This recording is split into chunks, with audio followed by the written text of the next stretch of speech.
E aí, gente, tudo tranquilo? Tudo beleza? Satisfação enorme ter você aqui para mais um vídeo. Tá seguindo o cronograma certinho? Aula a aula? Exercício por exercício? Se sim, está no caminho certo. Não espera muito para seguir uma aula para outra, tá legal? Uma vez que eu sou um analista de laboratório, recebo um material desconhecido. Como fazer para determinar a composição desse material? Se isso é uma substância pura, como saber que tipo de material é esse? Essa é a hora de você conhecer as características do material, ou seja, as propriedades da matéria, que é o tema desta aula. Pronto? Preparado? Então aperte os cintos e vamos nessa!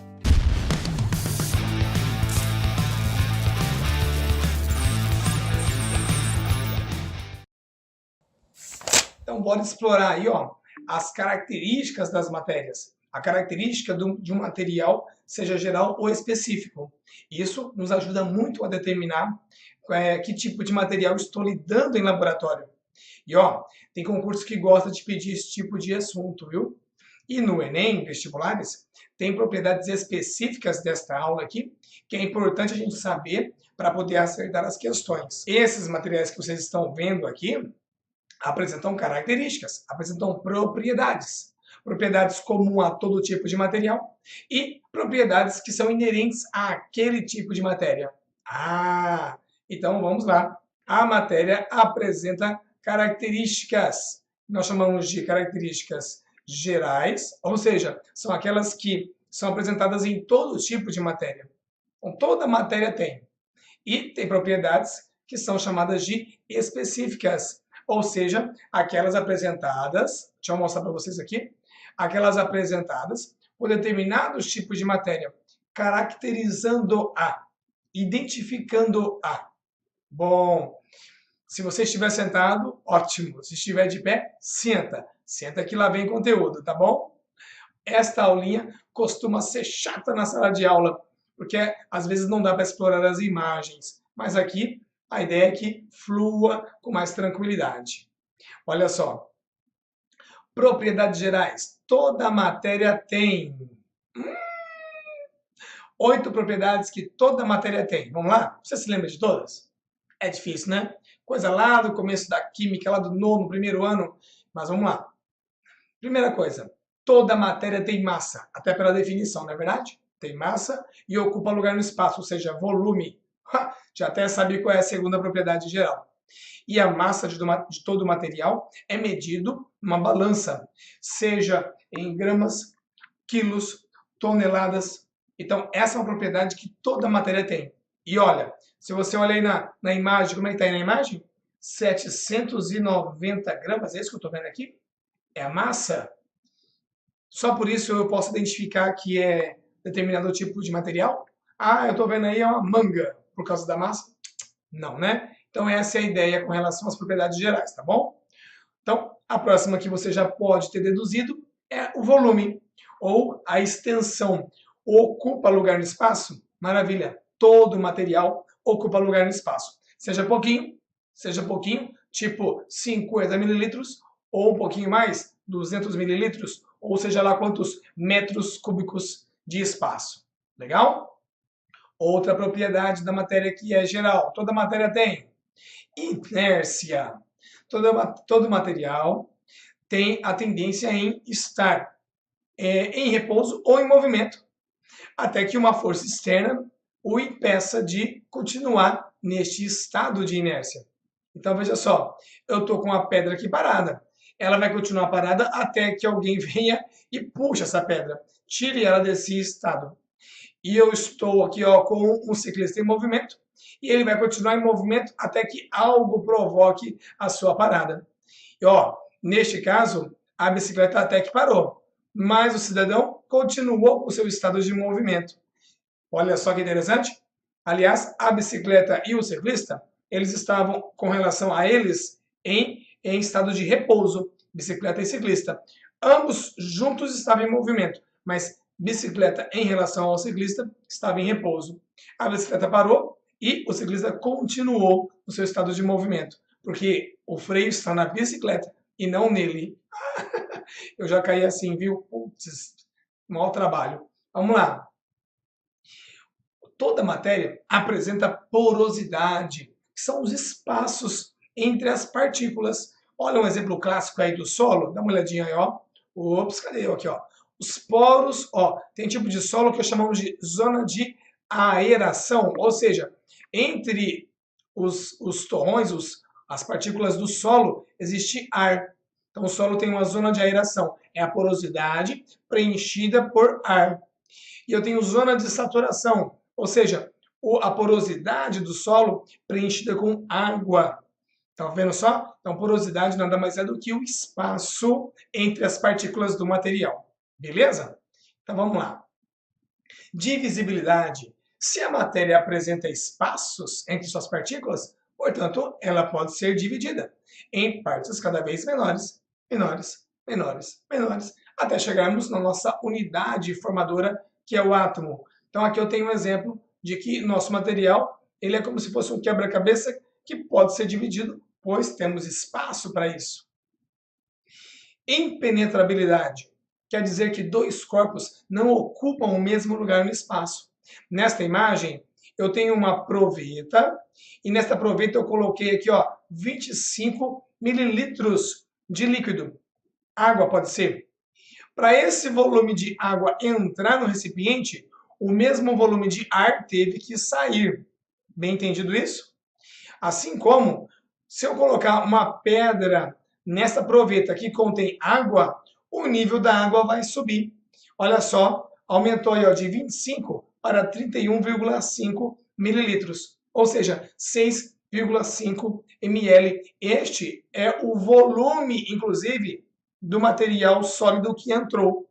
Entrou, ocupou o lugar do líquido que teve que ocupar um outro espaço, pois aquele está agora ocupado pela pedra, pelo sólido, seja lá o que for. Isso acontece quando você está com leite, não é verdade? Você enche o copo com leite, aí lembra de colocar um açúcar, lembra de colocar um achocolatado, aí você vai ter que adicionar aqui, ó, acrescentar, mergulhar a colher para agitar, e no final o leite transborda, porque você tem aí vários corpos sendo jogados num espaço e cada um vai ocupar o seu, na verdade. Então tem que ter mais volume este copo. Fique atento, ou coloca menos leite. Ah, Jeová. Então vamos lá. Elasticidade. Toda matéria apresenta capacidade de se deformar. Na minha idade, eu não sei se eu consigo muito, não. E voltar para o seu estado de origem. A elasticidade do corpo humano, a elasticidade de uma borracha, de um plástico, tá? Alguns materiais são mais elásticos, outros não. Mas é uma característica que toda matéria tem. Última propriedade geral, compressibilidade. A matéria ela pode ser comprimida. Veja, se nós temos espaço entre as partículas, né, nós temos porosidade, então nós podemos comprimir e diminuir esses espaços. Mas a compressibilidade ela é muito boa para gases, para matéria no estado gasoso. Líquidos, pouquíssima compressibilidade, e sólidos não apresentam praticamente não apresentam essa característica. Os sólidos não são comprimíveis. Agora, um gás eu consigo comprimir numa boa. Comprimo de um tanto que eu posso, inclusive, transformá-lo num líquido através da liquefação. Lembra desta aula? Beleza.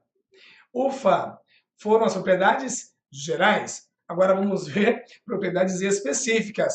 Mais lambada. Ou seja, cada material tem um tipo de propriedade e é específico, e a primeira delas é a organoléptica.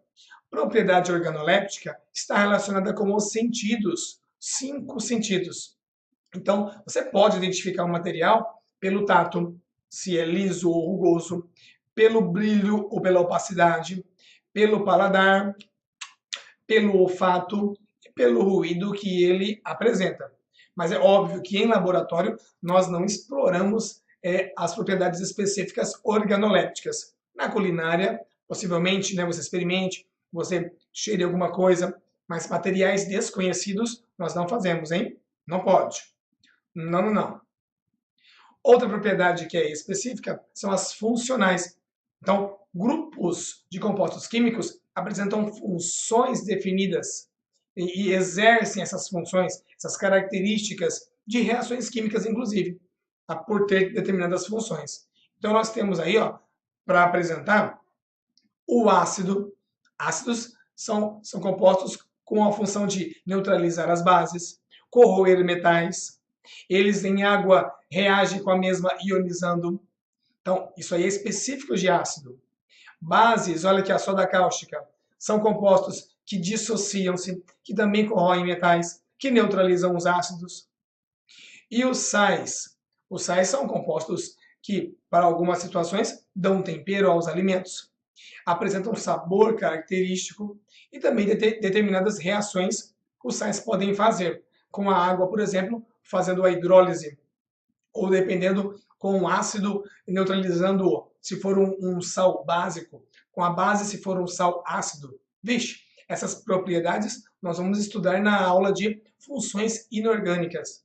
Nem citei as funções orgânicas aqui, não é verdade? Grupos funcionais orgânicos.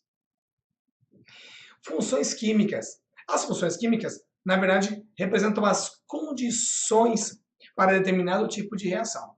Então, reações de combustão apresentam condições especiais para acontecer. Reações de oxidação, de redução. Então, isso são as propriedades específicas do tipo químicas. Por último, mas não quer dizer que é tão fácil o fim, propriedades físicas. Gente, em laboratório você explora muito propriedade física para conhecer um tipo de material. Então fique atento aí para o Enem, vestibulares, concursos, que propriedades físicas são aquelas que nós utilizamos e muito para identificar compostos. Quais são elas? Vamos lá? Primeira, temperatura de fusão. Então, todo material, para fundir, vai apresentar uma temperatura específica. No caso da água, 0 graus Celsius. Mas se eu pegar um material e observar a fusão, ver que na pressão de 1 atm está lá 0 grau, é água, não é somente o ponto de fusão, não. Tem que combinar. As propriedades físicas, elas são um conjunto de informações que aí caracterizam a água. Por exemplo, aqui, a temperatura de ebulição. Se eu aquecer esse material e a pressão de 1 atm ferver a 100 graus Celsius, a 1 atm de pressão, aí você fala, opa, agora sim eu posso falar que é água. Porque eu tenho duas propriedades físicas batendo com essa substância. Outra propriedade física que eu quero que você veja, densidade. Densidade é uma relação entre a massa do material e o volume que ele ocupa. Deixa eu ver se eu consigo escrever bonitinho para você. Densidade é uma relação entre a massa do material e o seu volume. Então vamos lá. Aqui eu vejo uma proveta com um tipo de material, outro. Eu não consigo ler, para mim que não está fácil não. Deixa eu ver, rolha de cortiça, óleo, água, uma bola de borracha, diclorometano e anel de prata. Esses materiais têm densidades diferentes. Logo, o que eu entendo? Aquele material que tem a seguinte situação, quanto maior a massa e menor volume, maior a densidade. Então, de novo, o material que apresenta a maior massa possível no menor volume, no menor espaço possível, apresenta maior densidade. E quem tem a maior densidade vai para o fundo. Quem tem maior densidade vai para o fundo. Decanta. Quem tiver a menor densidade vai para cima. Flota ou flutua. Então, esta é a situação. Digamos, veja bem você aqui, que eu tenho aí materiais com a mesma massa, certo? Digamos que eu tenha materiais com a mesma massa. Deixa eu tentar colocar aqui, materiais com a mesma massa. Se materiais têm a mesma massa, como é que eu vou diferenciar um do outro através da densidade? Com a mesma massa, certo? Aquele que tiver o menor volume, maior densidade. Já está escrito aí. Deixa eu colocar agora num laser aqui, Para a mesma massa, quem tiver o menor volume vai ter maior densidade vai estar para baixo. Agora faz o contrário. Com o mesmo volume, quem tiver a maior massa vai ter maior densidade. Está flagrando isso? Massa e densidade são grandezas diretamente proporcionais. Volume e densidade são inversamente proporcionais. Beleza? Outra propriedade física, solubilidade. A capacidade de um material em se dissolver em outro, numa dada temperatura e numa certa quantidade de material. Então vamos ver aqui, ó. Olha aqui, ó, solubilidade de diferentes substâncias em 100 gramas de água a 20 graus Celsius. Então aquilo que vai dissolver tem que estar bem estabelecido. A quantidade que eu vou utilizar para dissolver e a temperatura que estará o material que vai dissolver, que na verdade chamamos de solvente. Então olha só, o sal comum se dissolve na quantidade de 36 gramas para os 100 gramas de água a 20 graus Celsius. O açúcar apresenta uma solubilidade de 33, esse é o açúcar sacarose, 33 gramas. O cloreto de potássio, 7,4 gramas. Então veja você que cada material apresenta um dado de solubilidade para esse determinado solvente, nesta quantidade e nesta temperatura. Legal? Próxima, tenacidade. Tenacidade está relacionado com a resistência ao impacto. Olha que imagem bacana que eu estou mostrando para vocês. Eu estou trazendo aqui, ó, 2 capacetes da NFL, né? Da Liga Norte-Americana de Futebol. Olha só, os capacetes eles estão sendo testados contra impacto para ver se eles vão quebrar ou não. E aproveitando aqui, ó, veja só, esse capacete aqui não quebrou, esse capacete não quebrou, então ambos apresentam uma certa tenacidade, resistência ao impacto. Porém, eu quero observar aqui, ó, uma outra propriedade da matéria, que nós já falamos, que é a elasticidade, ó. Veja esse capacete aqui, ó, ele está se deformando e ele está voltando para o seu estado original. Olha esse capacete aqui, ó, ele colide, mas não se deforma, não absorve esse impacto, não tem a elasticidade.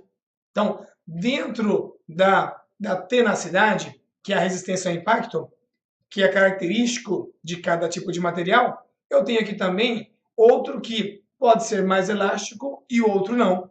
E isso reflete aonde? Ó, olha aqui, ó, na cervical. É de extrema importância. E a questão do impacto, olha aqui, ó, o cérebro do jogador, do atleta, sofrendo esse impacto, então é ruim para a saúde dele. Então eu gostei muito de mostrar essa imagem para vocês, para explorar essas várias propriedades da matéria.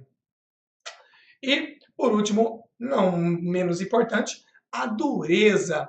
Todo material apresenta dureza, a resistência ao risco. Nós já vimos na aula de alotropia que o diamante é o material mais duro que existe. É um alótropo do carbono. E, em contrapartida, no outro extremo, um dos materiais mais moles, né, depois do giz, é o grafite. Então, essa questão da dureza é a resistência ao risco. Quem risca o diamante, só outro diamante. Então, a dureza dele é muito alta. E o grafite é um material de baixa dureza. Não sei se podemos falar que é de muita moleza, mas é de baixa dureza. Então, ele risca com muita facilidade. Legal? Beleza! Espero que você tenha gostado. E aproveita para fazer as atividades de fixação para ver se você guardou bem sobre as propriedades da matéria, gerais e específicas. Legal? Não deixe de pegar a listinha, não deixe de fazer simulados, tá legal? Este é o básico da química do zero. Beijo muito grande, fique com Deus e vai lá assistir o próximo vídeo seguindo o nosso cronograma. Um abraço a vocês, tchau, tchau!